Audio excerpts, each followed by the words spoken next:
Welcome to the Quickbooks University video training series. This is one of the free videos that we're giving away to show you the quality of the QuickBooks training that we have on the inside when you sign up for the Quickbooks University.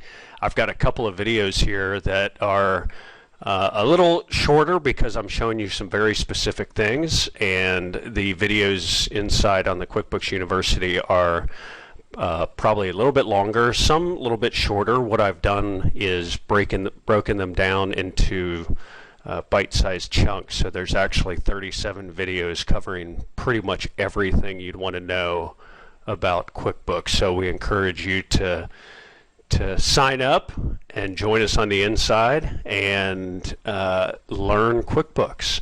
But what I want to do in this video is give you a couple tips.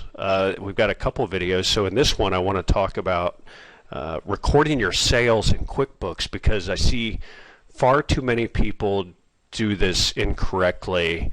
As a CPA, I work with a lot of businesses, and people just do this wrong. And so these couple of videos that I have for you, I'm going to show you a couple things that people do wrong, and hopefully you can do them correctly in your own books, and you'll have not only more accurate books, but with those accurate books you'll be able to guide your business better, look at your financial statements and know that they're correct, so that you're not either understating or overstating something, or they're just completely wrong. So hopefully these will help you out. All right, so let's get to it. This first one, we're talking about sales and how to record sales. Now, in business, there's two types of sales. You're either getting paid right then, or you're going to get paid later. All right, and so in QuickBooks, there's two ways to record those sales.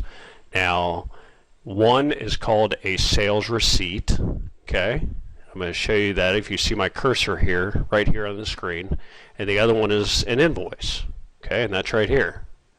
So a sales receipt is if you get paid immediately.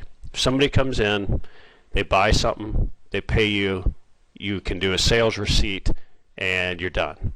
Now the invoice is if somebody comes and they order something and they're going to pay you. You have terms, so they're going to pay you in 30 days, 40 days, 15 days, whatever your terms are.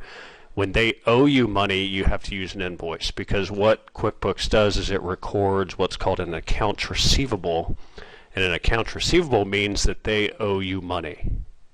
All right. So let's show you some examples here. Let's first do a sales receipt.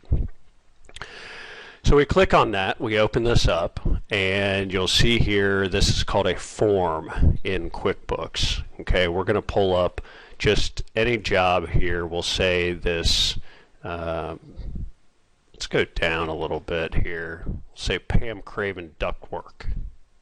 Okay, and we're going to say there was some installation. Let's say that we had to go out and do some ductwork and install something, and it took 4 hours. So we put in our quantity, the rate's already in there, $140, and we're done.